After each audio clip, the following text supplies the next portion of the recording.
Everyone, good evening, commissioners, staff, and community. I will read the public charge. The Board of Commissioners asks its members and citizens to conduct themselves in a respectful, courteous manner, both with the board and fellow citizens. At any time, should any member of a board or any citizen fail to observe this public charge, the chair will ask the offending person to leave the meeting until that individual regains personal control. Should decorum fail to be restored, the chair will recess the meeting until such time that a genuine commitment to the public charge is observed.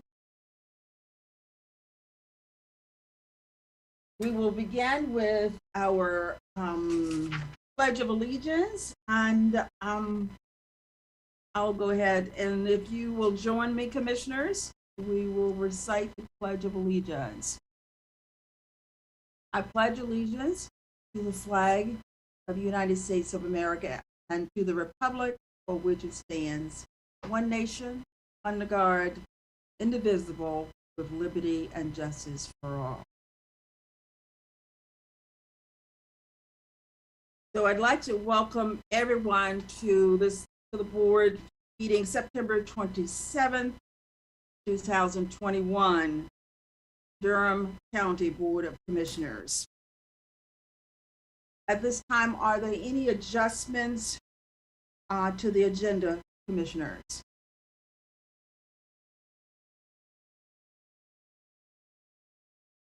Hearing none, I may have a couple of things to read a little bit later. But other than that, we will proceed to the announcements with our clerk to read our announcements. Good evening, commissioners. I will read the announcements for tonight's meeting, and just to let the public know that these announcements will also be on our Durham County website. Emergency Rental Assistance Program deadline. The Durham ERAP will pause the application intake process beginning October 4th, 2021. As of September 18th, the program has 3,000 applications pending, with only $953,000 remaining in the Emergency Rental Assistance Fund, which is combined city-county funding. To learn more about the pending hiatus and qualifications to receive ERAP funding, please visit www.durham.erap.dconc.gov. Early voting continues. Durham County voters have until October 2nd to cast an early ballot for the 2021 municipal primary. To learn more about candidates running for office, including the mayor, voting details, or general information, please visit www.dcovotes.com. Free virtual job fair seeking employers. The Durham Workforce Development Board and Durham County Library has partnered to offer a free virtual hiring event. Local employers and job seekers, mark your calendars for Wednesday, October 13th from 3 p.m. till 6 p.m. Please register by visiting www.bit.ly/employer-expo-registration.com. And lastly, Durham's Minority Enterprise Development Med Week. Durham's Med Week is being recognized virtually beginning October 4th through the 8th. This year, we will celebrate the achievements of minority entrepreneurs and firms with the government, business, and community organizations' commitment to the principles of equal opportunity. To learn more about this year's events and to register, please visit www.2021medweek.eventbrite.com. That concludes the announcements for this evening's meeting. Thank you, Monica. Just one that I'd like to lift up. Today, Fidelity made another announcement along with the governor there to cut the ribbon First of all, they had 100 people that they had hired to start today. 100 individuals started working today, and they had a new announcement of 1,500 jobs that you don't have to have degrees to get. So I think that's pretty absolutely amazing. And that's Fidelity. The address is RTP Campus 100 New Millennium Way in Durham, North Carolina. And I think that's pretty fabulous that they just had an announcement about 5 months ago with jobs and hired that many people. We've got another announcement here. The other thing I just want to lift up, on Friday, we had Mark Middleton, Councilman Mark Middleton, and other Black male in the community they are standing for 1,000 Black men to stand because they refuse to stand by and watch children be slaughtered. And they are organizing as brothers, as fathers, as sons, as uncles, in the capacity of mentors and coaches. And they are asking people in the community to join them, that we come together and stand. There's too much crime, it's too much shooting, and too many mothers and fathers getting that call that nobody ever wants to get, to say that your child has been shot and killed. There's a website that you can go on and sign up. This is we are present and present from cradle to career, birth to retirement. Our goal is to ensure Black men have a positive, more active role in our society. Join our movement to generate resources for the impactful work being done across Durham. Be present and let us develop one another. This is Mark Middleton, Leonardo. These are just some of our men in the community that says they're sick and tired of seeing our young men being shot. And they're either shooting or the victims of the shooting.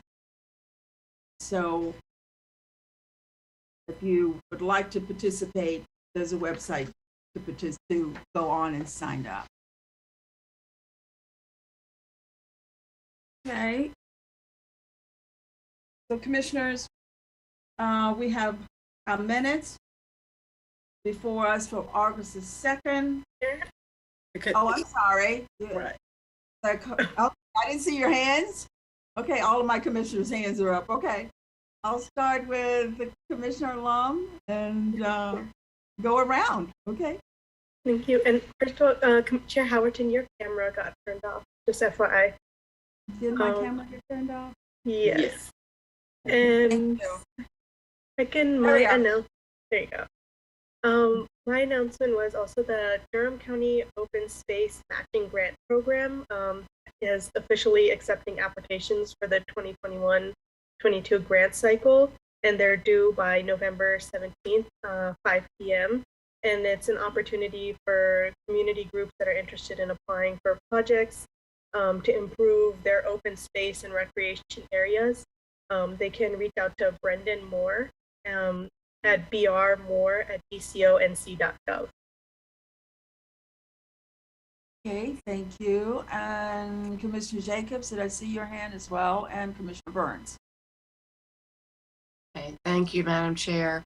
I just wanted to share with the community, and this will be related to something on our agenda tonight, very exciting, that the Durham County Low Income housing relief program is launching, and for folks to keep it on their radar because the applications will be coming out soon in the month of October.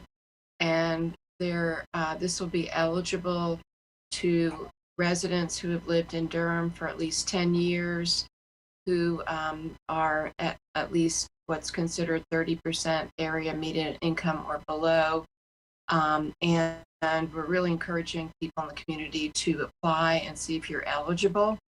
And it can help pay some portion of your taxes up to $750. So just wanted to make sure we get it on people's radar because the application is not out yet, but we want people to be on the lookout for it next month. Thank you. Commissioner Burns? Yeah, so I also, that was a part of mine, but I did want to throw out that thanks to the diligence of both one of our new interim GMs, Dwayne Brinson, as well as Joanne Pierce, though that you can start asking questions about it. So if I'm not mistaken, somebody correct me, I think September 20th, we did set up the phone number where individuals could start asking questions about it. So what we don't want you to do is apply in a vacuum. We want you to at least have a clear mind about coming into that process.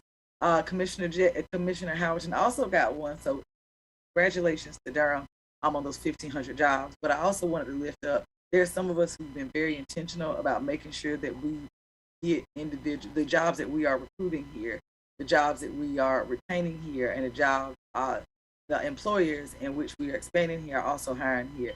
So maybe about 2 weeks ago, you all saw that we worked along with St. Joseph's Church, as well as our Workforce Development Board, and we had an awesome event with Merck. We're actually going to be able to do that yet again. We are now doing it this Saturday with Morning. So the Workforce Development Board will be doing a similar event. It will be at 1 Beckton Circle. Again, all of the positions, you do not have to have a high school diploma. A lot of these initiatives go right in line with our Bulls initiative and our BioWork. And today, ladies, while Commissioner Howard and I saw some of those at Fidelity with the 1,500 jobs, I had the opportunity, along with some of our other elected officials, to actually tour Novo. And while transportation is still a challenge here, they were saying the same thing. What they is make sure that they hire more people in Durham. And again, a lot of those job opportunities are available. Are available with our BioWork. And I just want to also throw out that you also don't always need a high school. You don't need a college degree to actually attain those jobs. And my final one, which was brought up to me by our wonderful Representative Hawkins, because he was also on the tour today. We have a lot of unclaimed money at the North Carolina Treasurer's Office. And I do mean a lot of. So in Durham County alone, not in the state, but in Durham County alone, there's $57,739,741.12 in unclaimed cash property just in Durham. So that's almost $58 million. So I would encourage you all to go to the Secretary of State's office to actually look up your name. And our citizens, they might need it. We're doing tax relief, but we also, if there's $60 million out there, I want our residents to have it. So you can go to nccash.com. Today is Money Monday for the Treasurer's Office. So there's $58 million out there in unclaimed cash and property for Durham residents. nccash.com. That was all mine now. Commissioner. Okay, anything else, commissioners? Not? Our minutes for August 2nd, work session, and August 23rd, our regular minutes for approval. Are there any comments or edits to the minutes? Hearing none, we'll accept a motion for approval. I move for approval of the minutes for August 3rd and August 23rd. Seconded for both. Okay, it has been the minutes for August 2nd, work session, and August 23rd, regular session have been motioned and second. We can get a roll call. Commissioner Alon. Aye. Commissioner Burns. Aye. Commissioner Carter. Aye. Vice Chair Jacobs. Aye. Chair Howerton. Aye. Minutes approved 5-0. Next item, commissioners, are ceremonial items. 210572, proclamation to recognize Minority Enterprise Development Week.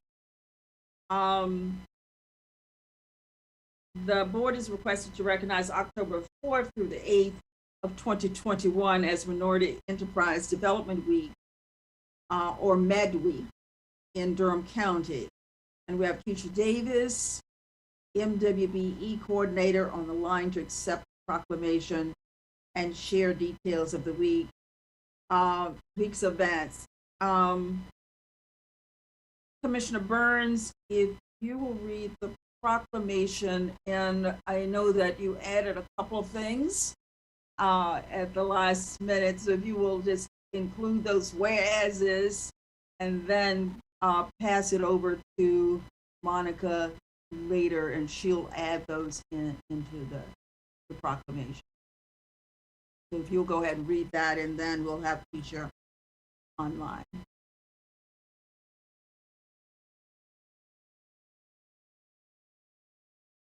We can't hear you. Can you hear me now? Okay, look, I caused all this trouble and now I'm having performance anxiety. So I do appreciate you all allowing those to go in. So I do have the proclamation up, and I'm just trying to line up the whereases with the proclamation. So, okay, ladies and gents, without any further ado. All right, so Durham Board of County Commissioners, proclamation, Minority Enterprise Development Week 2021. Whereas it is the policy of the County of Durham that purchasing by the county and contracts with the county be open to all people and be free of discrimination on the basis of race and gender. And whereas the Durham County Minority and Women Enterprise Ordinance Section 8-132 provides minorities and women equal opportunity to participate in all aspects of the county's contracting program, including but not limited to employment, construction projects, and/or materials and services contracts consistent with the law. And whereas diverse entrepreneurship encourages progress toward innovative solutions to the problem of economic growth and supports the promise of thriving communities that embrace inclusion and a better life for all our families. Whereas, according to the Stanford Institute of Economic Policy and Research, the impacts of COVID-19 have contributed to a staggering 41% drop in African American business owners, 32% decline in Latinx business owners, and a 26% decline in Asian business owners, and a 25% reduction in women-owned businesses nationwide. Whereas General Statute 143-128 provides for good faith efforts to be made in the effort to ensure fair participation of minority owners in all county projects, and whereas it is further the policy of the county to conduct its contracting programs so as to prevent such discrimination, correct present discrimination, and to resolve claims of such discrimination. And whereas the county is a sponsor of the Minority Enterprise Development Week. Whereas during Minority Enterprise Development Week, we recognize that our county and our economy are stronger because of the hard work of men and women who comprise Durham County's minority business community. They consistently demonstrate the courage it takes to overcome adversity, seize opportunity, and contribute to our shared prosperity. Now, therefore, it be it resolved, I, Brenda Howard, Chair of the Durham Board of County Commissioners, and on behalf of the Durham Board of County Commissioners, do hereby proclaim October 4th through the 8th, 2021 as Minority Enterprise Development Week in Durham, this the 27th day of September 2021. Thank you. And I think I see Ms. Perry on the line. Yes, that's me. How you doing? Great. How are you? I'm doing great. Okay. Would you like to have something to say? Well, I did want to say that we are definitely thankful that you are accepting this proclamation and having read the proclamation for the Minority Enterprise Development Week. And Keisha Davis, who is our MWBE coordinator, She is the lead on this particular endeavor, so I will turn it over to her. But I do want to tell you, in addition to the recognition of the Minority Enterprise Development Week, that Keisha has been awarded the Diversity Advocate of the Year award by the city. So I did want to share that with you all. So, and having said that, I'll go ahead and turn it over to Keisha. And Keisha, you have the floor. Thank you. Now I think I have performance anxiety. It has been an honor to work with the Midweek Committee this year, the same as in years past. And as the proclamation states and mentions COVID and all that we have encountered as the world with this national pandemic, I think that the theme for this year is fitting. The theme is thriving through adversity. And that is certainly what our minority businesses that are still out here and are still in existence are doing.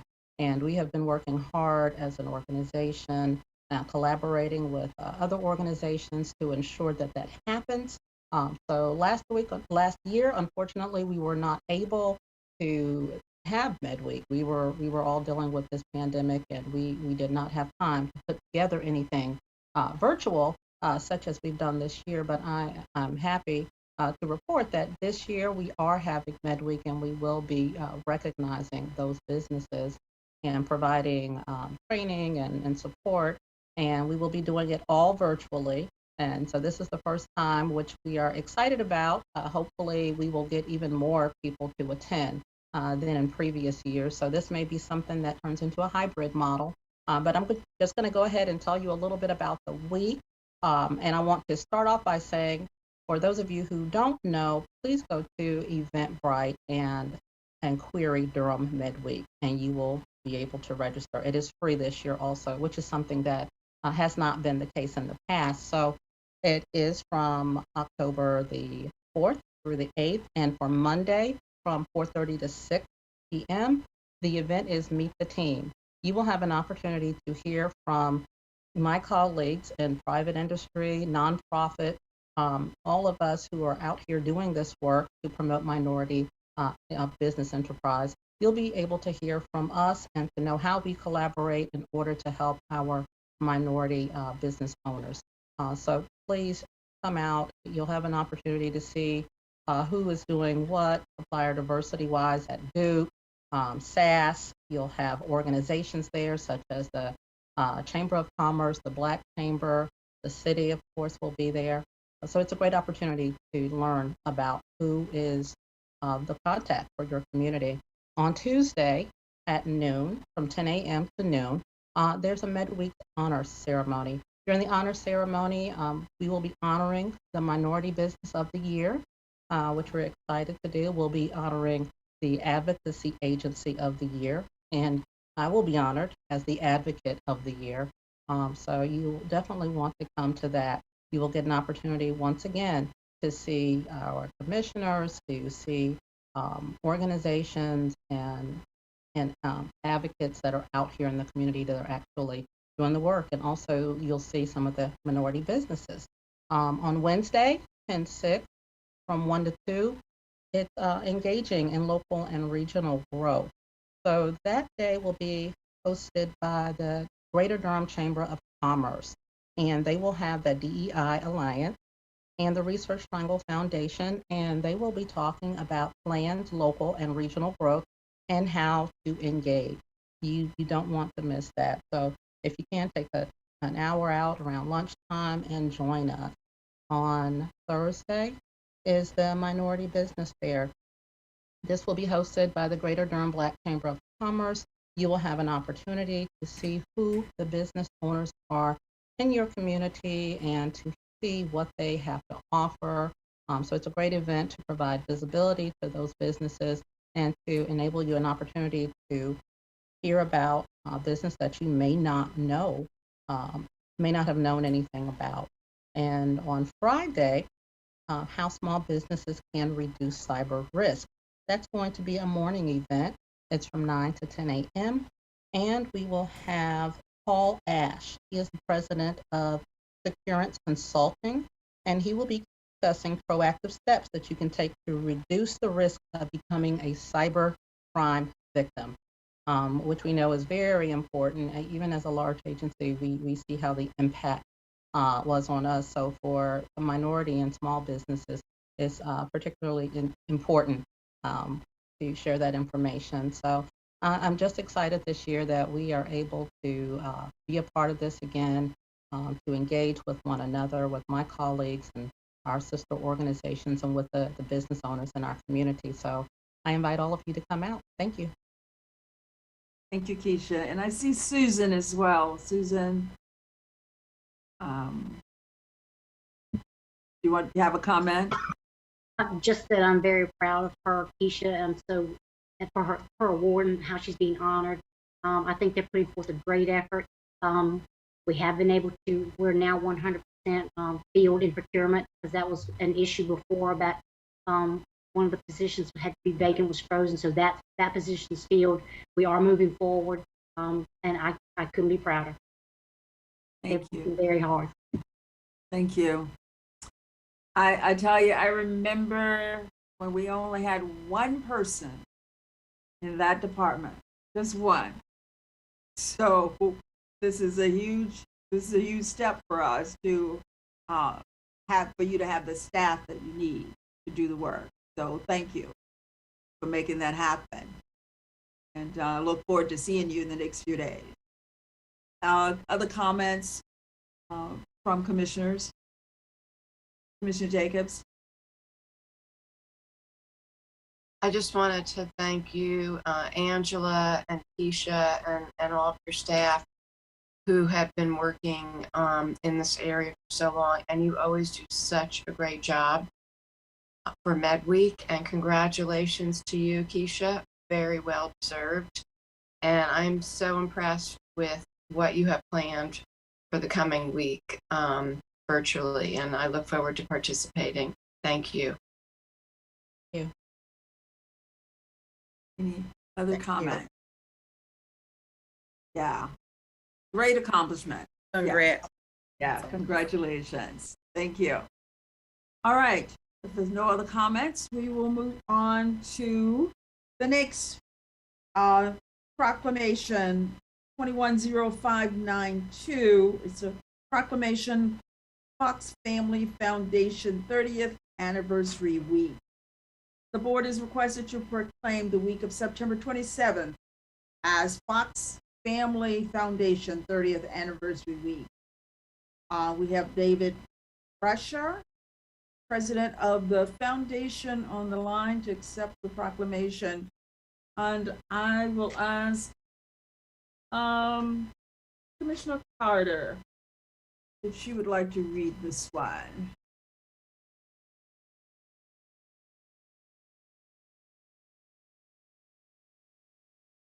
Yes, I would very much like to read this one. Durham Board of County Commissioners Proclamation, Fox Family Foundation 30th Anniversary Week 2021. Whereas Fox Family Foundation was created in September 1991 by Dr. Francis Hill Fox and is celebrating 30 years of generous philanthropy. And whereas Dr. Fox was joined on the original board of the foundation by her children and other community leaders devoted to improving the quality of life in Durham County and the surrounding area. And whereas since its inception, Fox Family Foundation has contributed to the work of 73 Durham County-based nonprofit programs and organizations across art, community services, education, and health through grant awards totaling almost $7.4 million. And whereas Fox Family Foundation is dedicated to listening for and responding to shifts in the community, organizational priorities, and new opportunities. And whereas Fox Family Foundation's commitment to practical, carefully targeted philanthropy endures through its mission to support and engage with partners in making a positive difference in our community and its continuing vision for a greater Durham area where all people's lives are enriched and improved. Now, therefore, be it resolved, I, Brenda Howerton, Chair of the Durham Board of County Commissioners, and on behalf of the Durham Board of County Commissioners, do hereby proclaim the week of September 27th, 2021 as Fox Family Foundation 30th Anniversary Week in Durham County, North Carolina, and we commend its observance to all citizens in recognition of the positive impact of Fox Family Foundation on our community. This, the 27th day, September 2021. Thank you, Commissioner Carter. And we'll have David is here to accept the proclamation. Yes, thank you so much. I just want to thank all the commissioners this evening, President of the Foundation, and on behalf of the Foundation's board members, staff members, for proclaiming the Fox Family Foundation 30th Anniversary Week proclamation. Durham's very fortunate to have such a vibrant nonprofit community, one that spans from critical support mental needs for our most vulnerable citizens to a very strong, creative, visual, and performing arts community to wonderful museums and gathering places. I just had a chance to tour the wonderful new main library yesterday, and congratulations on all your work on that phenomenal library. Since the inception of the foundation, over 3/4 of our total grant has been provided to Durham County nonprofits, with a large portion of those funds earmarked for operating support, as we have tried to be mindful of all the operating challenges faced by all nonprofits. By your proclamation tonight, you are also honoring the important work of all of the diverse organizations we have supported for over 3 decades. As we look to the future, Fox Family Foundation intends to learn with, listen to support our Triangle nonprofit community, with a continued emphasis of support for Durham County nonprofits, and to encourage collaboration between organizations who are improving the quality of life in our greater Durham. Thank you again for honoring the foundation. Really appreciate it. Well, thank you so much.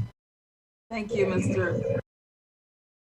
No, is that mine or no, it's someplace else? Thank you so much for the work that you do with the nonprofits, and nonprofits have such a difficult time mostly around resources, and we really appreciate you having that interest in Durham to support our nonprofit.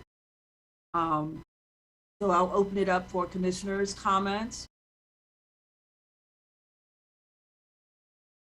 Okay, Commissioner Jacobs, Mr. Burns. Well, I just wanted to, Yeah. okay. Yeah. Mr. Beischer, I just wanted to say thank you so much for being with us and for your role as chair of the foundation, being with us tonight and celebrating 30 years of you all supporting so many organizations in our community. I'm a member of the Lincoln Community Health Center Board, and we were just a recipient of one of your grants. So really thankful for the role that you play in our community. Again, congratulations. Thank you. Commissioner Burns. I'm just gonna applaud you for the fact, it wasn't until I read the proclamation that you all have done 73. Oftentimes, when we look at funding sources, we see the same funding going to the same organizations over and over again. And to actually see somebody outside the government space, taking it upon themselves to, for lack of a better phrase, spread the will to continue to improve our community. I just want you to know, from me to you, I appreciate it. And I can't think of some organizations who have benefited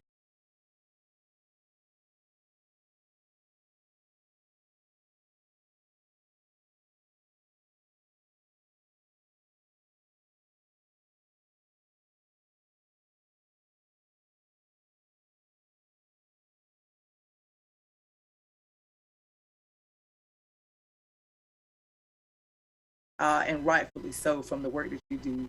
And it is something to be said for it. It can't always come from us. It can't always sometimes come from, you know, small donations. Sometimes you have to have these foundations that have a process. And so I'm thankful for that investment because I know that it's changed lives, and I can think of actual lives that it saved. So salute to you, sir. Thank you. Thank you.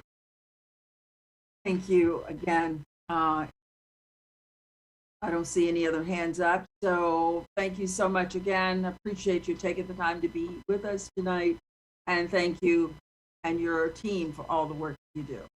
Thank you. Great.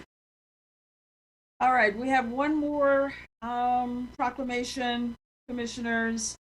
National Community Planning Month. The board is requested to proclaim October 2021 as Community Planning Month in support of the City County Planning Department and their work on behalf of the Durham community. And we have Sarah Young, Planning Director, on the line to accept the proclamation and share details about any events planned. And given that, Wendy, you're on the planning JCPC. So would you like to read this one for us? Thank you. I'd love the honor. The Durham Board of County Commissioners proclamation for National Community Planning Month 2021. Whereas change is constant and affects all cities, towns, suburbs, counties, urban and rural areas, and whereas community planning and plans can help manage this change in a way that creates opportunities for residents to build relationships with each other and provides better access for residents to the resources we all need to thrive. And whereas it is important to involve all Durham residents in making choices that determine the future quality of life in Durham. And it is paramount to ensure that equitable engagement uplifts those whose voices have not been heard due to the structural and systemic racism in community planning. And whereas the full benefits of planning requires public officials and residents who understand, support, and demand excellence in planning and plan implementation. And whereas the month of October is designated as National Community Planning Month at the United States of America and its territories, and whereas the American Planning Association and its professional institute, the American Institute of Certified Planners, endorse National Community Planning Month as an opportunity to highlight the contributions planning makes to the quality of our community and environment. And whereas the celebration of National Community Planning Month gives us the opportunity to publicly recognize the participation and dedication of the members of Durham's appointed and elected boards and commissions and other resident planners who have contributed their time and expertise to the improvement of the city and county of Durham, North Carolina. And whereas we recognize the many valuable contributions made by both community residents with expertise from lived experience in this community and the planners of the Durham City County Planning Department with professional and technical expertise, and extend our heartfelt thanks to them for their continued commitment to public service. Now, therefore, be it resolved, I, Brenda Howerton, Chair of the Durham Board of County Commissioners, and on behalf of the Durham County Board of Commissioners, do hereby proclaim the month of October 2021 as National Community Planning Month in Durham County, North Carolina, this 27th day of September 2021. Thank you, Commissioner Jacobs. Sarah? Welcome. Well, thank you, commissioners.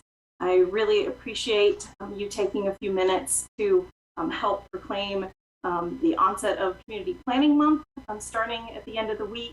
I'd like if Danny wants to just join me on camera, since he's my only other planning colleague here, he's welcome to do so. But it goes without saying that, you know, everyone in the community is affected by the environment around them, and thoughtful planning plays a vital role in preserving our history and protecting the environment, supporting economic growth, and of course, creating livable, sustainable neighborhoods for everyone. So for this reason, we try and celebrate the role that planning plays in creating great communities every October with National Community Planning Month. COVID has kind of dampened any kind of public activities that we would normally have, but I did want to take a few minutes to just acknowledge that the most critical component of community planning is engaging the community to ensure that our policymaking is equitable, that it's transparent, and the outcomes really do benefit everyone. We don't just plan for the community, we plan with the community. And so I want to thank all the community members publicly that dedicate their time and energy to contributing to planning in Durham with us. They're the reason that we do this work. And I just want to thank you all for your ongoing support of our collective work, the staff and the community. And just appreciate you taking a few minutes for the proclamation tonight. Thank you so much, Sarah, for being here, and thank you for the work you do. And Danny, before you run away, thank you too. You're welcome. I was here by circumstance. Well, thank you for being here, and all of your teams that you get the work done, and you know, all the individuals that serve, our citizens that serve on the planning commission and our boards. There's so much work that gets done that we could not do without. Absolutely. Yeah. Absolutely. So thank you. Commissioners, comments? Okay, Commissioner Carter. Yes, just I quickly wanted to thank Sarah so much for your leadership in one of the most important city-county departments that we have, for all the reasons that were stated in the whereas clauses in our resolution, but also this year in particular and the past year as well, all the work that's going on toward the comprehensive plan revisions and update, and especially the community engagement around that. I have heard on a number of meetings lately about community members who are involved in the new policy working group to bring forward policy recommendations to us to help ensure that we achieve the goals and vision that we already adopted. And so I just really appreciate the opportunity to be meaningfully involved in this, work, to plan our community, plan neighborhood by neighborhood in the way that you said, so that we have equitable, life-enriching neighborhoods all across Durham County, and really lift up our planners and celebrate you for that work. Thank you. So if there are no other comments, we will say thank you, Sarah. Appreciate it. All right, we will move on. So commissioners, we are down to our consent agenda, and we have 12 items on our consent agenda that we have gone through and discussed. Interim Manager Hager, are there any in particular that you want to pull? If not, we can ask for a motion to approve. Is there something you want to pull, Commissioner Jacobs? Well, we actually haven't discussed these before, and there's something I want to pull, but okay. What's the number? If you wanted to go through them, or at least I could say there are a few that I think are important for the community to really know about, because there's some really exciting things on this consent agenda. So Commissioner Jacobs, we will pull the items if you want to discuss them and put them at the end of the agenda. Okay. So the item number 21-0575. Okay. Was one that I thought was important for the community to hear a little bit more about. Okay. Is that the only one? think that's the most important one on here. That's really, yeah. All right. Madam Chair, I was going to also lift that one up, but I actually hate to make the staff members stay to the end of the meeting for us to like praise them and commend them, you know, Yeah, for the wonderful. I really just wanted to give them a chance to talk about it and tell the community about it. And I think Sharon Davis, especially. And I do just want to lift up Commissioner Howerton. While I don't disagree, I do want to correct for the record. We did actually talk about it one day because I remember bringing it up and congratulating Sharon and Dwayne for this public-private partnership that they did do with Tia Hall. So we can talk about it, but if you go back and look at the record, we did discuss it at a working session. Thank you. It's easier to maintain the schedule if we just go ahead and pull it and put it at the end and approve all the others rather than just holding up the whole agenda for one item.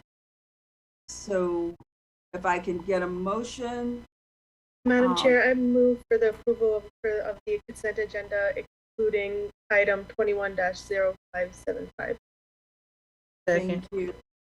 We got a motion and second to approve all the consent items except for 21-0575, which will be placed at the end. We got a roll call, please. Commissioner Long. Aye. Commissioner Burns. Aye. Commissioner Carter. Aye. Vice Chair Jacobs. Aye. Chair Howerton. Aye. Consent agenda has been approved 5-0. All right. We are at, where are we? Consent agenda 3, 4.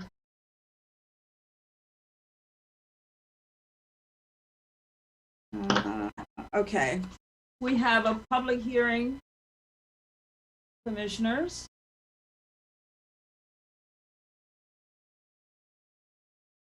So, commissioners, we have one public hearing before us this evening at 21-0593. Zoning map change 2104 and 2112 Ellis Road Z2000042. The board is requested to receive additional comments and close the public hearing, which was considered at the September 13th regular session meeting. And once closed, the board is requested to vote on 2 motions. So at this time, I will ask the clerk if there were any other comments received. Chair Howerton, there were no additional comments received. If I'm not mistaken, we do have Patrick Biker on the line. I'm not certain if he wants to speak or not, but we did not have any additional comments via email. Okay, if there are no more, there were no comments. Okay, I will, if there are no other comments, I will close the public hearing. Commissioner Howard. I see your hand. Okay. Robert. I was pointing at, I think she was thinking it was me. I was pointing at Commissioner. I was about to make the motion, but Commissioner Lom had a hand up, so I stopped because I see her hand. I just wanted, before we close public comment, to say thank you to Nate Baker, who actually reached out after the last meeting to provide additional information to me. So I just wanted to say thank you to Nate, who's on the Planning Commission, for providing that. And I will make a motion to close the public comment. Oh, sorry. Second. So, so if there are no other comments, are there any comments from commissioners? So we made a motion. Is there a second? I said second, but there's a hand up, as always. I don't think we have to vote on closing the public hearing. Okay. You have the authority to do that. Right. Yeah. Okay. So can I make a motion, Commissioner Chair Howard? Okay. Motion so, to adopt an ordinance. Okay, so let's just go ahead. There are 2 motions to be made. Right. Excuse me, I actually had a question about the rezoning. So we'll close the public hearing and it's back to the board. So if the board has questions, so Wendy, you said you have a question. Yes, and I apologize to the applicant because I got the question to him very late, and I actually haven't had a chance to see if he responded. So I wondered if Patrick was here. Patrick is here. Yes. Yes, good Hey, evening. Patrick, and I apologize for my last minute question to you. I had just asked whether the actual buffers between the adjacent residential property and also the boundary buffer on 147. When I looked at the development plan, I wasn't sure if what the commitments were, especially related to the residential property that is on one side to this project.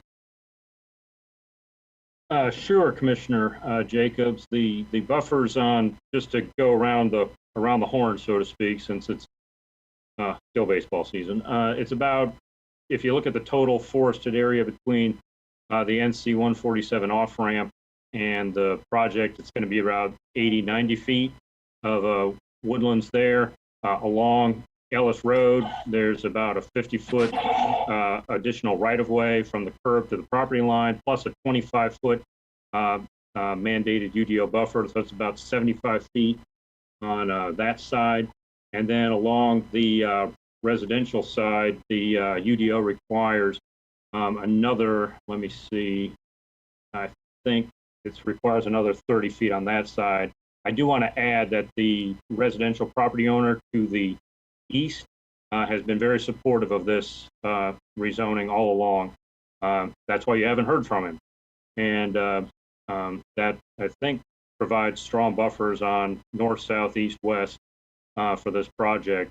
Keep in mind, directly across the street, our friend Eric Rifkin, who testified back on the 13th, he's actually building a Publix grocery store.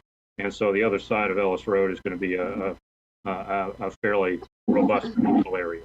So I hope that answers your question. Yes, thank you so much. Are there any other questions from the commission? Hearing none. So we have two motions to consider. So if we can get a motion for the first one and the second one. Let's see, the first motion. I'll make it if you're all right with that, Commissioner. I'm ready. Go ahead. All right. Commissioner Chair Howerton, I make a motion that we adopt an ordinance amending the Unified Development Ordinance by taking property out of residential, rural, and residential suburban 2.0 and establishing the same as commercial general with a development plan. That's the first. Okay. And we need a second. Second. Okay. And a verbal vote. Commissioner Long, Aye. Commissioner Burns, Aye. Commissioner Carter, Aye. Vice Chair Jacobs, Aye. Chair Howerton. Aye. 5-0. Now if we can get the second motion. Chair Howerton, I make a motion to adopt the appropriate state of consistencies pursuant to North Carolina General Statute 160D-605. Second. Been moved in second. A verbal vote, please. Commissioner Long, Aye. Commissioner Burns, Aye. Commissioner Carter, Aye. Vice Chair Jacobs, Aye. Chair Howerton. Aye. Passes 5-0. Thank you very much. Thank you. Good night You're to each welcome. of you. Thank you. Everyone. Take Good care. night. See you soon. Thank you. All right. Our next item, commissioners, is other business, 210612 American Rescue Plan Act funding update. So the board is requested update to receive updates on the Arpa funds, the brief discussion on the proposed rubric for initial feedback. So I think that's our interim manager. Good evening, everyone. It's great to be here tonight and to share with the board some additional information on Durham County's American Rescue Plan Act proposal framework. And Jody Miller will be facilitating the conversation. Deborah Craig Ray is also available, as well as a whole team of folk that have been working alongside each other over the last several months. There are a couple of items that we will highlight. Jody will point out one document that is basically an overview of information we've shared to date. It's a great way for our residents to know what we've talked about and guiding principles, and then to have some conversation about the draft rubric. And so we will not go through our usual long spiel, but we'll still give some quick reminders as we go through this process. And now I'll just turn it over to Jody and we'll go to the next slide. Thank you, Manager Hager. Good evening, Commissioners. It's great to be with you this evening. As we shared during the work session earlier in the month, we're going to spend some time this evening focusing on the draft rubric for evaluation of Arpa proposals. But before we get into that conversation, just going to spend a moment or two to update you on where we are in our county process for developing a framework, as Manager Hager described, for receiving proposals and evaluating them for the county's Arpa dollars. So as you're aware, that Durham County has allocated $62.4 million in Arpa dollars. These Arpa dollars are going to be provided in two tranches to the county. The first one was received in the spring. The second will be received a year from that standpoint, so it will be spring of 2022. Next slide, Monica. Key dates to remember as we continue to have our conversations and refine our framework are December 2024. All funds must be incurred and obligated by that date, the 31st of December. And by December 2026, funds must be expended to cover all obligations and all work must be completed. So those are two really important dates to keep in mind as we continue our conversations. Next slide, Monica. There are 6 primary ways in which counties may invest the Arpa funds, and as you're aware, this is information provided to us by the U.S. Treasury. The first looks at support of public health response. A second looks at to address negative economic impacts in communities. The third is to replace public sector revenue loss. The fourth is premium pay for essential workers. And then we have our infrastructure investments in water and sewer and then broadband. And we are still awaiting the final guidelines from U.S. Treasury. You have heard us share with you at different meetings when we brought to you updates about the U.S. Treasury and their guidelines for using the Arpa dollars. They are still in the process of refining the final guidelines. We hope to have something here in the next few weeks. Next slide, Monica. As Manager Hager mentioned, we have been working on an overview document to share with the community and to provide a framework for use of funds, of the county's funds. This is provided to you, a draft copy of this is provided to you with your agenda item this evening. I want to stress this is still a draft document. It's still a work in progress. And it will be continued to be reviewed and revised and refined as we continue to have our discussions with the board, not only about priorities for Arpa investments, but also the criteria for evaluation for proposals. And when this document is finalized, we will provide it and post it on the county's Arpa website. Next slide, Monica. We wanted to share with you just briefly this evening. This is actually new information we received at the end of last week. We're not the only ones doing engagement work regarding Arpa dollars.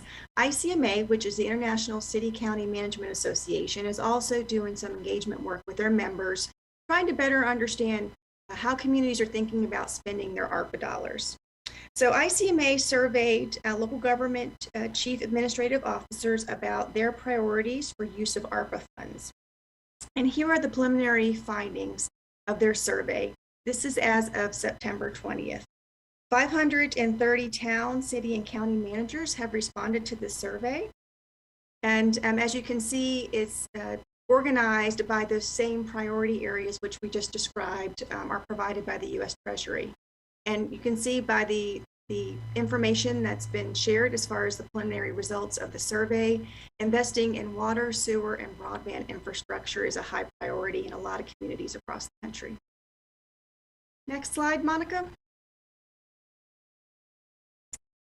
Briefly, just want to remind you of our timeline for engagement, review, and funding.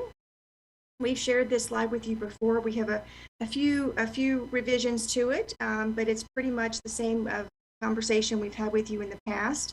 First phase is our engagement process, looking at dates from June to November.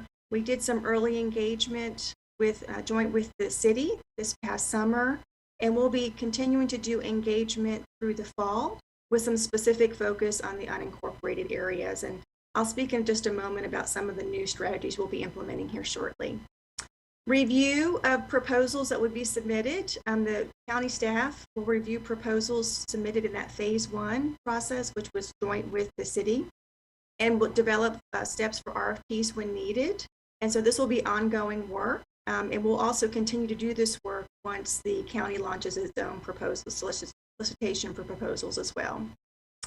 Looking at allocation, looking at some of those decisions and recommendations coming before the board later this fall in the November-December timeframe, presenting those options to the board.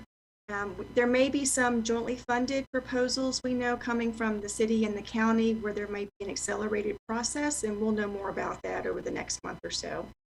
And then the final piece of this is the evaluation, and this is the compliance piece that we have talked about with you quite a bit since we received part of our ARPA dollars. From January and beyond, through the time frame that we're allowed to spend the ARPA dollars, we'll evaluate the impact of those investments, make recommendations on how to invest the remaining federal funds. Next slide, Monica. Commissioners, wanted to share with you, in addition to those engagement strategies we've shared with you before, looking joint meetings with the city, as well as some of the work that we're doing to engage our unincorporated areas of the county. We will also be launching an online survey for residents to share their feedback and thoughts and priorities regarding the county spending its ARPA dollars. This is similar to what ICMA has done. I'm truly trying to get a sense of what are the priorities from the community. We hope that this information, along with the other engagement activities, will provide the board with greater insight and undesired ways to invest in ARPA funds. We're looking to launch the survey this week online. And so when that survey is ready, we will make sure that we share it widely within the community. Also to make sure that we're able to reach some that may not have online access, we'll also be providing a mailing survey to those in some of the unincorporated areas. And we'll be doing that with a joint mailing going out from solid waste management. Next slide, Monica. Here is a copy of the draft rubric that we quickly went over during the work session early in the month. I'd like to spend a little bit more time taking a closer look at this rubric, and so we're going to do a little bit of a deeper dive. Monica, if I can get you to go to the next slide. What you'll see here, board members, for the next couple slides is just more of a closer look at the rubric, looking at the different categories that we've included and we've had some discussion on, a greater explanation of why those categories were included, and then links to the source documents. Those source documents provide guidance and help give context to why some of the categories have been included in the proposed draft. So if you first look at the area of eligibility, this really speaks to the alignment with the U.S. Treasury guidelines that we've shared with you in the past. And you can see on the links to the source documents sort of information regarding if that information being shared with the board, or in some cases, some direct websites and resources from the federal government on those areas. And looking at compliance issues, as we've made you aware, jurisdictions must follow uniform grant guidelines. And so that's an important piece as we think about our rubric and evaluation of proposals. I also want to stress with the compliance issue that entities must also follow state statutes and local policies that govern procurement as well. So this is really important to understand and be mindful of as we think about our evaluation components of our proposals. And you'll see we've got a link here showing the procurement division page from the county's website that gives that background. Under strategic plan alignment, this really looks at thinking about how we prioritize proposals and projects and making sure they support the board's strategic and capital plans and other assessments endorsed by the board. This is taken straight out of the guidelines that the board has adopted or approved as part of our thinking about our ARPA dollars. And you can see, once again, we provided some resource links from our budget work session, which we talked about this issue before, as well as a link to the county's current strategic plan. Complexity really speaks to timing. And as we've shared, there's a specific window of time when all ARPA dollars have to be obligated and have to be spent, and the work has to be completed. And so this area looks specifically at making sure those timelines are met for the ARPA requirements. Next slide, Monica. The next category looks at benefiting the community, and this really focuses on areas of public health response, but also support of the community's economic recovery as well. And this information is provided to us from the U.S. Treasury's Department as well, based on their guidelines.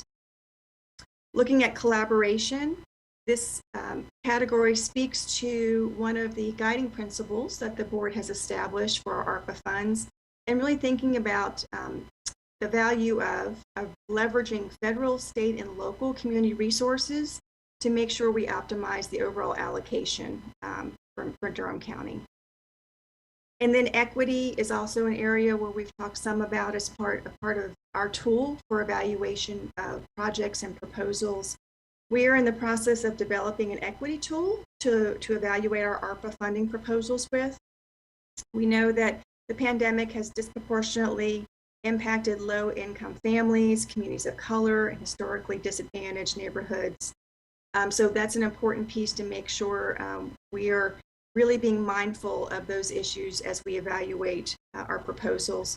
But we've also talked about the importance of making sure that there's equitable funding in the unincorporated communities and areas outside the city of Durham and within the county. So those will be the areas we will be looking at as far as our equity category as well. Next slide, Monica, please. Okay. This particular slide takes a deeper look at two areas of sustainability regarding our ARPA funds. The first one is sustainability of fiscal sustainability, and identifying strategic one-time projects and or sustainable strategies for initiatives that require funding beyond year one. Part of this will also look at final recommendations to be evaluated in the context of a 5-year plan. What we know from GFOA is that ARPA funds were not intended to be reoccurring type of funding, and so we need to think about in terms of those investments as to how they could be applied primarily to non-reoccurring expenditures, or if they are, what is the plan for continuing those programs and services beyond the time frame for ARPA dollars being allowable. Really important to remember as we continue to develop and refine our plan for ARPA dollars, that the rating agencies will evaluate the government's use of ARPA funds in formulating its credit opinion. So it's really important that we make sure that any dollars that are allocated beyond the one-time funding, that we have a sustainable plan for dealing with those and funding those services and programs beyond the 2-year time frame. We also have environmental sustainability. And this looks at alignment with the county strategic goals of protecting natural resources and supporting sustainability efforts. And this aligns directly with your strategic plan. Next slide, Monica. And the final piece of this, commissioners, is the performance evaluation. You've heard us share with you a lot about the importance of the compliance side of this and making sure that we can evaluate and share with the community and with the federal government how the dollars they were spent. And so the performance evaluation piece of it really looks at things like program goals, milestones, activities, products that are delivered, clients that will be served, the overall outcomes that we should anticipate based on the ARPA funding. As part of this process, just wanted to make the board aware is that there will be a requirement for large participants to publish a detailed recovery plan each year. And this is to ensure that the public is aware of how these dollars are being spent and the outcomes for these investments.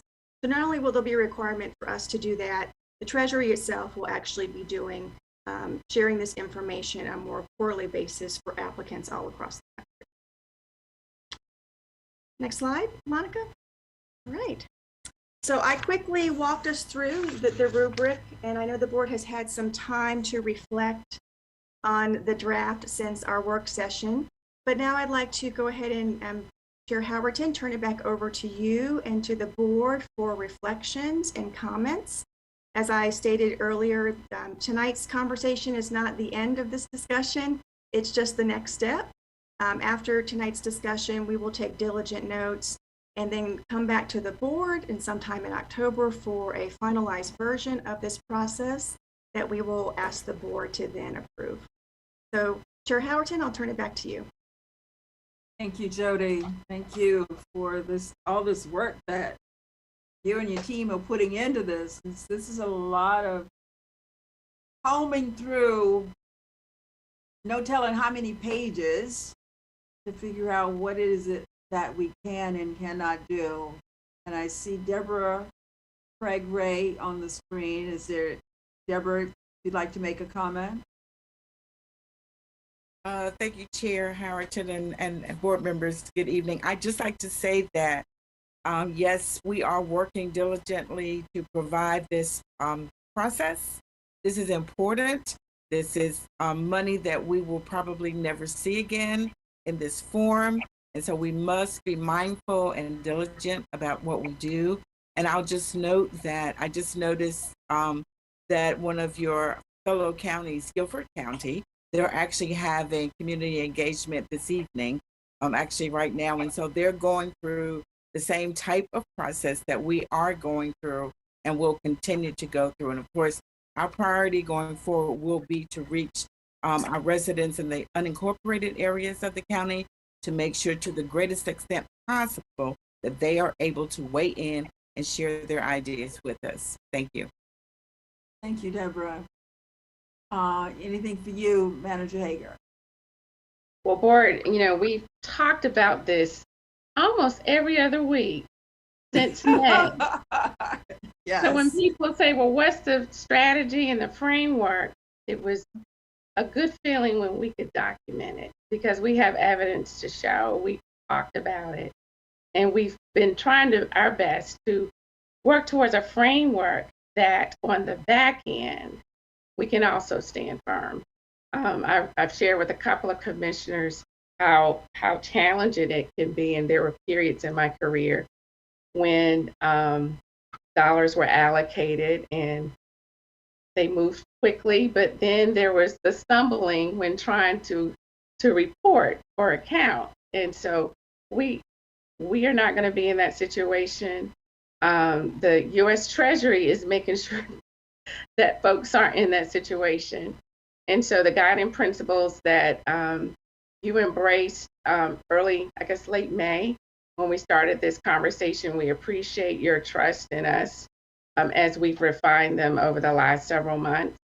And what we've tried to do with that rubric in looking at best practices across the country, recommendations from the CUBO, ICMA, et cetera, is to put a framework together that protects the community because these are their dollars, but if we don't spend it right, we have to pay it back. So we've tried to, again, put a framework together to make sure that the board can, as they establish final steps in how we will do RFPs and allocation of dollars, that at the front end, the criteria is established. So in the back end, you can feel good about it. So we thank you. Thanks to all the departments that have helped, the budget department, the finance department, the GMs, everyone that has played a role. And we appreciate additional support that the community has given. We've had conversations with community, their members. They are excited. They're also anxious. They're ready for us to pull the trigger. But as they hear us talk, they also understand that we want to get it right. So thank you, community. Chair Harrington, those are my remarks. Thank you. I do have one question. I know that so many of the proposals have come through the city's portal. Do we have one for the county that can be given out, that it comes through? Well, Commissioner Harrington, that's a great question. So from a process perspective, and we shared a little bit about this the last conversation, process-wise, applications or projects that can be jointly collaborated on by the city and the county, there will be a step that staff will bring a recommendation to the county commissioners and to the city council. At that point, it will be determined next step, whether it's to move forward with a project jointly, or if it needs to be an RFP process, or how we will determine how that can be framed. For county-related projects that went through the portal, based on our guidelines and our threshold, we'll have to do an RFP because that was the city's process. And so those that are just pure county-related, they will send them to us. We will use that information, and the board can, as they're deciding what categories they may want to invest in, whether it is bolstering support for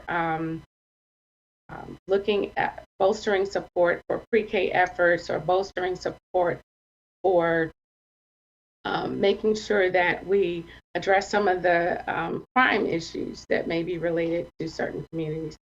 There are lots of different things that may come out of the portal that are related to the county that the city may not necessarily address. And we would bring those ideas to the board and make recommendations about an RFP so that everyone will have a fair chance to bid on the project. So that step will come.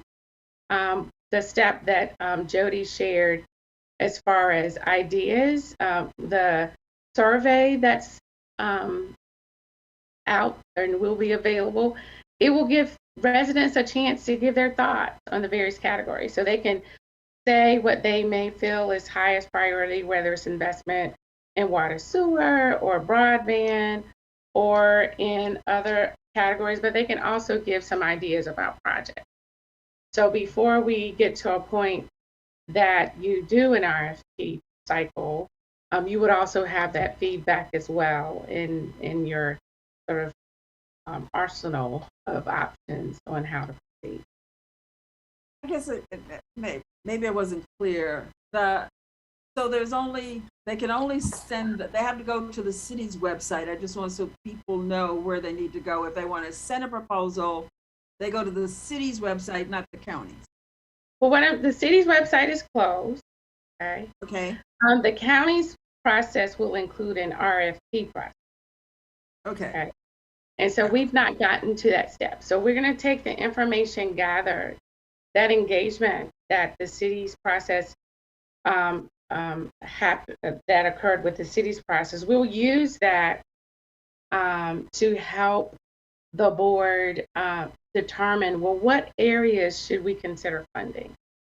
Because as you know, although there are proposals, I think I gave the example, I only know of about 11 or so, and I think they had total over $40 million, about closer to 50 million in requests. And I understand there were like 80 proposals that were in the city's portal. So I know there will be more proposals than there are dollars available. And with that, both the council and the commission will have to determine, well, what areas do we fund? What types of transformative investments do we make? And then they will determine what that process looks like. And again, for the county only project, we would do RFPs for those. Those that are jointly funded, we can form partnerships and still follow the uniform grant guidelines and move forward. But even with that, some vetting will have to determine just what that process looks like. Thank you. Questions, comments from commissioners? Commissioner Byrne? I know I need to say it to the entire staff, but to Jody, GM Miller, GM Craig Ray, and Interim Manager Hager. I know I get giddy about the wrong stuff. I know people think it's wrong to get giddy about process. I get giddy about process. I do not. Y'all know how I am, and you appreciate it. I know some people don't appreciate it, but you all appreciate it, and it is clear in your work. I emailed you all earlier this week. You sent out the draft, but I just want the public to know it is very difficult to juggle this many balls in the air. I think when we sit and we watch television and we listen to politicians and everybody continues to say once in a lifetime funding, you're like, yes, this is my lottery ticket. And I do wish someday it was like a lottery ticket. You go buy a ticket, you win, that's it, the money's yours. That's not how this is gonna work. It's really not. But that doesn't mean that we can't be transformative. I'm so happy that Claudia used that word. That doesn't mean we cannot be impactful. That does not mean we cannot be intentional. That does not mean we cannot be equitable. That does not mean that this stuff will not last past us. So even with all of this, I know some people are looking at this and say, well, we have to follow the uniform guidelines and the state guidelines, grant guidelines, and the county's got and treasury. I want people to understand, because I know this conversation is happening in the community on the city side about a lot of budget processes. And they're saying, well, why is it so cumbersome? I want to say in my loudest voice possible, we are not trying to make this overly cumbersome on you all. Everything that we're asking you to do, Treasury is asking us to do. I want to make that very clear. So we can't do anything, and you all can't do anything that we're not being asked to do as well. Susan's on here. I know Susan, and I talked to him about this maybe once. Even when CARES Act money come out, the first tranche of Arpa money, the ERAP money, the guidelines consistently change. We have state organizations right now that are going back and doing timesheets, going back to June and July and August and doing timesheets, hour for hour. We have a local county offices doing the same thing. We don't want to put one citizen through the headache of having to go back a year later and do a timesheet hour for hour. That is one of the reasons why we want to do it this way. So I applaud you all. The other thing I will say, we've seen the clawbacks already start to occur, right? We've seen people come after folks for PPP loans. We've seen people get sentenced up to 17 years for mismanaging PPP loans. And I don't even think that people in Durham, I know we're not going to do it on purpose. This wasn't because you were trying to be nefarious. It was because you really couldn't do it. So I know Commissioner Howerton wants me to wrap up, but I want people to understand, do not think that this PowerPoint presentation about process is not without its merit. It really is, because we want to be the best stewards as humanly possible. I want to also applaud the staff. Many individuals have come to us as county commissioners. Some have gotten false information, some have gotten real information. And in most counties, they don't get the opportunity to sit down with staff. I applaud Claudia, Jody, and Deborah and their staff for taking time to sit down with people. As busy as they are, they're supposed to be working on this. They've taken time out with the community to explain this. And everything I heard from staff as well as from the community has been positive. You all treated them with respect. You explained things to them multiple ways, anecdotally, to make sure that they got it and understood. So then they could, and it wasn't a no, so they could go back and they could make it better. Now, I'm going to be focused on some workforce development proposals. I've made no qualms about that. I have not hidden that from anybody. So I'm hopeful that if we continue to do this outreach, and we do this outreach in this very intentional way, we're going to get this done. And I would just ask my fellow colleagues on both the city and the county side, when you are talking about this, talk about it in this way. If you cannot talk about it in this way, then reach out to one of these beautiful women who have done a great job in setting up this process for us. That's all I got. Thank you, Commissioner Burns. Others, Commissioner Jacob.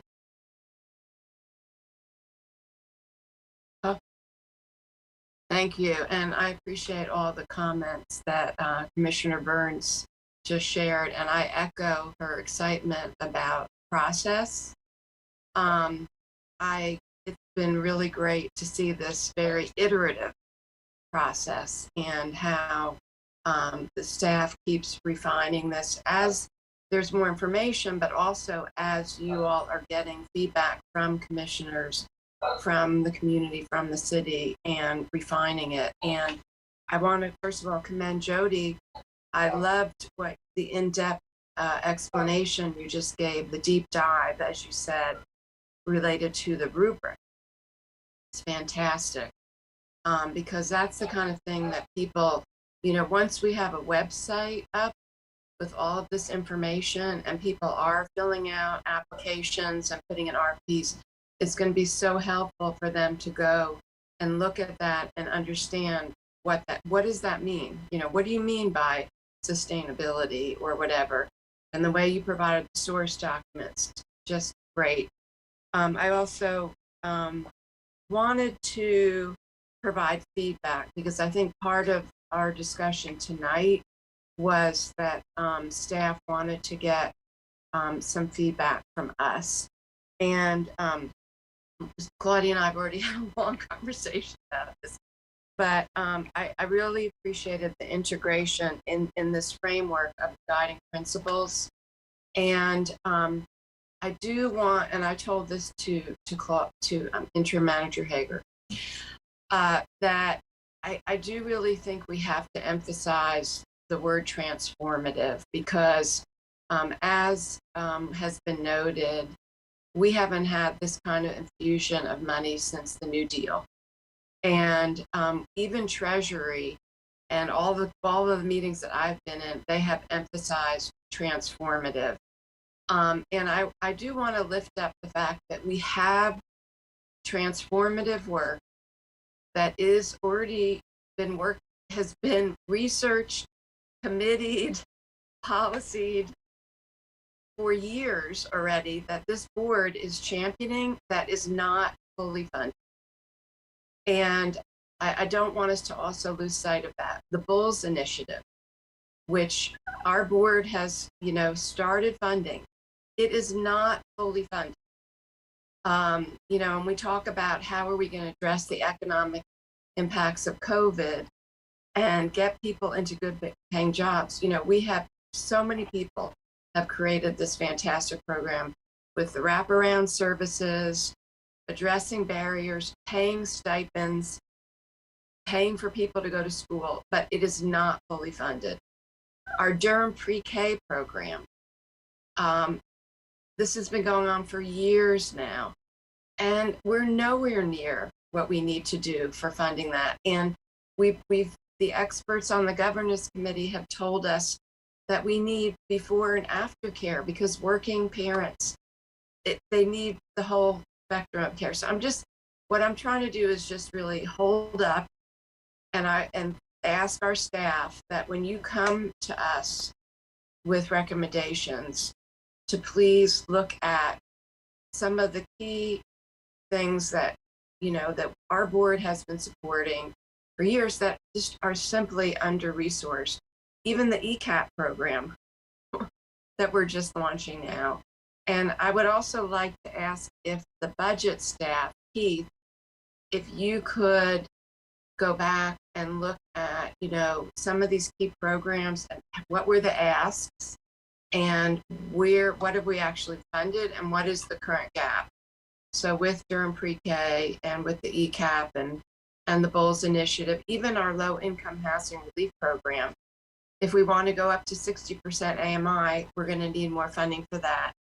And we even said maybe we'll have to look at the Arpa fund. So it would just be helpful, I think, for our board to know where those kinds of programs stand. And I really also appreciate what you just explained about the how the information is going to be shared on the website, and even the recovery plans. And one of my questions was, when do you think that we will have really kind of a robust type of website going in that kind of timeline that you presented to us? I'm over the next several weeks, I imagine that it will get fleshed out a lot more, because we have information and a framework that we can share. And so up until this point, it was very broad and high level, but we wanted to make sure we fleshed out context, structure, et cetera, rubric, et cetera. So we're at a point now we can refine that further. So and this will help us as we do our engagement as well. Okay. We do have pages up. We do have some we do have sort of information to date, resources to some of the federal. Yeah, actually, I forgot I saw that. Yes. So there are some places for some feedback, also for people to submit some initial comments. So there is sort of an initial place that we can add and build upon as this works. Okay. So commissioners, we've got about 5 more minutes. I'd like to give Commissioner Carter and Commissioner Alam an opportunity to speak if they have questions. And I know that there will still be more for commissioners later, but let's give the other 2 commissioners an opportunity to say something if they have questions. Thank you, Chair Horton. I don't have any questions. I would just like to say thank you again to all of our staff. I know I reached out to them when community members reached out to me, and they were very eager to sit down with community members and talk to them about the process and how we can work together with distributing the ARPA funding. So just thank you to our staff for being amazing. Anything for you, Commissioner Carter? Yes, just very quickly. I really agree with my colleagues. They've made great comments about the process and also about some of our current strategic initiatives that might be underfunded. You know, we don't have to reinvent wheels and drum up new ideas. We got a lot of good things in the works that maybe just need additional funding, and then they would be transformative. I think it's a really strong framework. I'm glad we have it. I think it's necessary that the framework be really clear and strong. I really appreciate the rubric. I think it's excellent. I mentioned to Claudia that I had a little bit of concern about the complexity one, almost thinking that it should be reversed. So I just, in some ways, think the more complex, it's more likely, if it's well presented, well thought out, with a great plan, might be the kind of project we want to be investing in. I think maybe the complexity is really referring to timing, you know, and will it be able, can the investments be made within the time frame? And so I guess if one thinks about it like that, that makes sense too. But overall, I am really pleased and really want to congratulate our staff and thank our staff for all the work that clearly went into this. Great leadership, great work. And can I make a comment to Commissioner Carter's real quick? The complexity one is the one that, and it could be looked at a lot of different ways, but the timing piece is the one that makes us all a little anxious. We're all waiting patiently for the General Assembly to give some thoughts on their broadband allocations, waiting for guidance on what will happen with water, sewer, with the other allocation for infrastructure for the Fed. So there's so counties and jurisdictions are sort of waiting in the hallway, but also time is running out. So there will be moments that we will have to think of the what ifs. The what if, just like I've been waiting for the price of wood and other stuff to go down so I can get a deck and find a contractor. I now have been waiting for almost 12 months. What if that was ARPA? So we would have to have a backup plan. So we're just sitting outside on our chairs on the lawn. But with all seriousness, with this great opportunity, timing wise in the market, those really complex ones, projects, often related to infrastructure, building types of things, those we're going to have to be real strategic on. So I won't speak more about that because when 2024 comes, everything has to be in a contract. And so, and that's real. And so nevertheless, we won't spend more time there. Yeah. And there you have it, commissioners. We have, and there will be more forthcoming. So thank you again, Manager Hager, Jody, Deborah, and all the other team members, staff been involved in this conversation, because we know that you put hours and hours into this. So thank you. And we look forward to the rest of the story. So there are a couple of other things that we need to cover.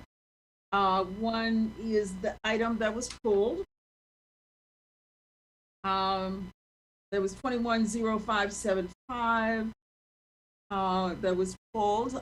Commissioner Jacobs, Durham County Hacking into History Restricted Covenant Project contract. Madam Chair, before that, are we supposed to do the boards and commissions appointments?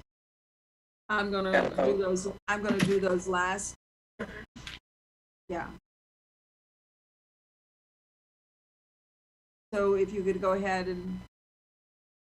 Well, I would like to just, sure, I would just to see if is Mr. J.T. Tabron still here with us? Yes, ma'am, I am. Okay, well, we go. welcome. Thank you so much. And Sharon Davis, our Register of Deeds. I just wanted to really turn it over to you because I know you all have been the ones really leading this amazing project that I think has a lot of possibilities that could really impact a lot of things in our community. And I just want to give you a chance to talk about it. Thank you so much for allowing us to speak on this tonight. But I will basically turn it over to JT because initially when the student from Central came in and I was able to help her find, some of the restrictive covenants, and then we were able to get the documents to her for them to use the process. After that point, my daily involvement in this project ended. And JT has taken over and has gone forth with it. So I would like to let him speak now on what's going on with the project. All right, thank you, Sharon. Thank you, commissioners, for allowing me to have this forum to speak about this project. I think that it is fitting that going into National Community Planning Month that we are actually talking about these often misused tools of community or municipal development, which are restrictive covenants. But really, as Sharon was saying, we got started on this project last year when Dr. Alex Chasanoff from Central's School of Library and Information Sciences reached out to the office about a project and a grant opportunity, which was based on an investigation of racially restrictive covenants that are basically hiding in plain sight in Durham's public record. And so what this has kind of grown into in a short time is a public-private partnership where we basically convene community forums where anyone who attends is able to search for these covenants collectively, digitally on a platform called Zooniverse. And then as we find these documents, each individual cohort or community forum then takes the time to really interrogate them on a personal, financial, and community level to just ascertain the impact that these pernicious tools have had. We have subject matter experts, including data scientists, a gentleman, John Colleen from DataWorks, Tim Stallman from RadCat. We have an attorney who joins us who talks about the case law. We have the incredible Tia Hall, who is with Yensum Group, who's done a lot of work with the city's Racial Equity Task Force. And what she does basically is helps everybody on the call manage and work through the range of emotions that understandably come up when you uncover something as ugly and hateful as a restrictive covenant that says that, you know, somebody who looks a certain way can't live in this particular area. And I participate on these calls too, but I think that the term expert is probably more ceremonial when it comes to me and my impact. But we do a good job, I think, and we really enjoy it. And as we continue to work through these community discussions, some of our potential next steps include mapping these covenants in Durham so that we can really try to highlight where they were most prevalent, and also just kind of continuing to broaden community awareness on the impact that these covenants have had, not just in Durham, but around the country, because as you know, that these were nationwide tools that were supported from the local level all the way up to the federal government. You've got HUD and the FHA who supported these tactics to keep people out of certain communities. Again, like I said, we started this last year, and our first public presentation was actually with Ms. Joyce Page and the Men's Health Council at the Health Department. And that really sort of kick-started our entree into communicating with the public. And since then, again, it's been a short time, but we have been featured on a story on NPR. We've been on an NPR podcast called Tested. We've taught a session on community or continuing education with the North Carolina Bar Association. We've been in touch with a gentleman named Richard Rothstein, who wrote a book called The Color of Law. And that book is sort of considered one of the seminal works around restrictive covenants around the country. And we've been in discussions with him about maybe helping him with a follow-up book.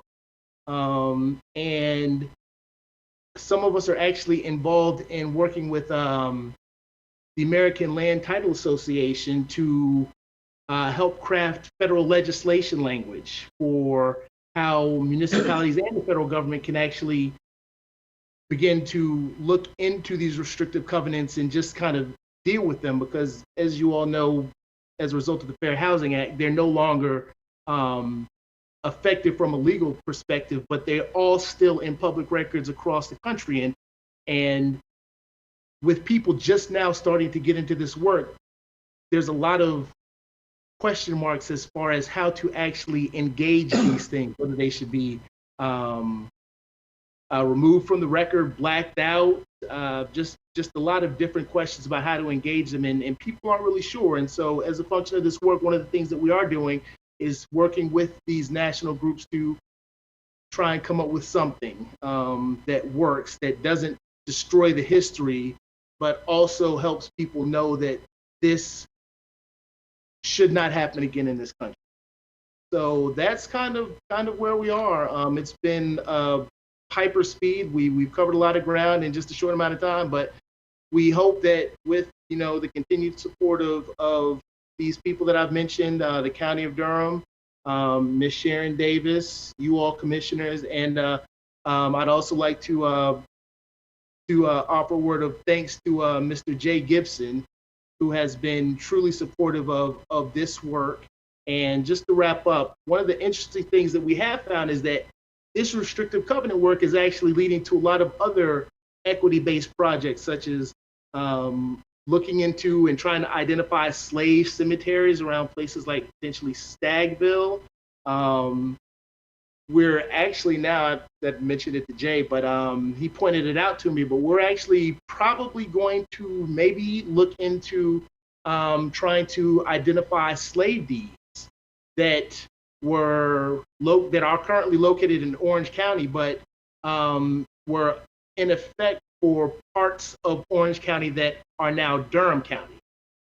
So there are a lot of interesting projects and a lot of really important work that all of us need to be more up to speed on, so that we can really come to grips with why some things are the way that they are and how we can potentially address them together, right? This isn't something that one group of academics or one portion of the population has to solve. This was created and impacted by us as a society, so it's going to take all of us to fix it. So that's kind of where we are, but hopefully that answers some questions. I don't want to take up too much time because I know everybody's got other stuff, but that's kind of where we are, commissioners. Well, Mr. Tabor, I'm just blown away. I mean, it's just amazing what you all, first of all, what you've been championing, but with the support of Sharon and everybody, it's just where this is going to lead. It's just amazing. And just, I really had no idea of the breadth of it. And thank you so much. And I'm proud that our board has supported this with $50,000 worth of funding. And I really look forward to hearing more and hope, maybe the library can be a partner with, having events and once we're all through with COVID, but thank you so much again. This is really important work. Thank you. Yes, absolutely. And just to that point, the Carolina collection has been fantastic. We've reached out. Tammy Baggett Best now, I guess, is always really supportive of these things. So you were exactly right in that space, Commissioner, but we would love to keep you all updated on things as they progress. Thank you, JT. Thank you and congratulations. Other questions or comments from commissioners? Commissioner Burns? Honestly, because I do want to say, I think what would be great, I know we don't have it on the minutes right now because it was a consent agenda item, but the website is not on there. Of course, people can Google hacking into his. Oh, you can't hear me? All right, well, Commissioner Jacobs, you can't hear me at all. Can't hear you. It's doing the robot voice again. Yeah, did she just disappear? So we're going to we need a motion to approve this item. Madam Chair, I make a motion that we approve agenda item 21-0575. Second. Okay, it's been moved and second. A roll call from the clerk.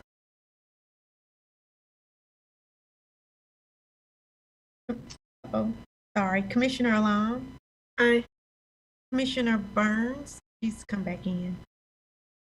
Okay, let's just carry the vote through, and then if she has a comment, she can still do that. Aye. Commissioner Carter?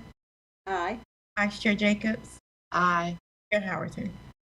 Aye. It's been 21057 has been approved 5-0. Commissioner Burns, did you still have a comment? Just for staff, just really quick. I hope that as this project is fleshed out, I mean, you can Google hacking into history, but I think it would be really great if we, outside of, because we don't want to take away anything from the registered D. Sharon Davis, but could we highlight it on our county website? That this is something that we're working on. I'm on the board of trustees for the library. I'd be more than happy, but I think that it should take up some real estate. I know Commissioner Jacobs saw it while he was talking, but shameless plug, I have a copy of Color of the Law. It is awesome meat and potatoes. Rothstein's book is absolutely everything, and it really showcases how if the federal government had taken certain steps, we would not see we wouldn't have seen the redlining, we would not have seen the segregation that we saw. We wouldn't have, if the federal government had stopped, development associations from forcing Black folks out or picking them when they went away from the neighborhoods, or maybe not built segregated public housing, we would not see what we see now. So I'm happy that we're working on this project, and I just want to lift up that where the federal government failed, Durham County can be successful. So I look forward to the outcome of this project and what we are able to do with the information once it's fully funded. Thank you, Commissioner Burns. The Color of Law is a great book. As I listened to the Rotary today, there's a group there that's also read that book, and the other one that they talked about was I have the book. I can't. The Cost of Us. Yes. Yeah.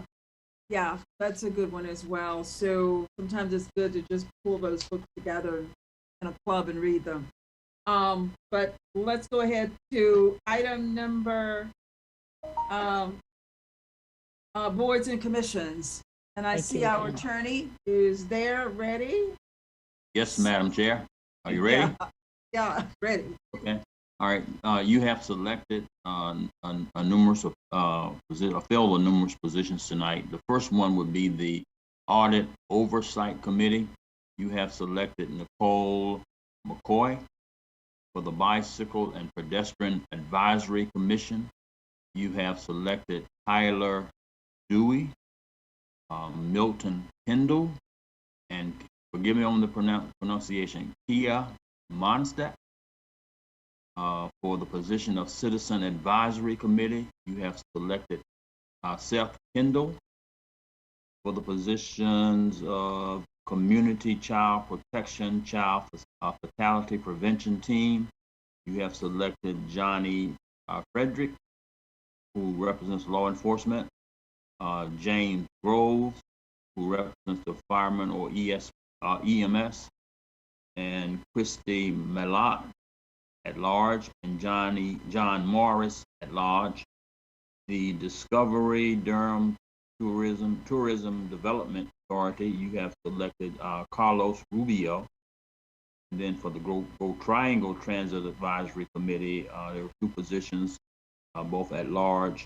You have selected Kendall Bora, Kathleen Claspel, forgive me for these names. And the Historic Preservation Commission, you have selected Katie Hamilton.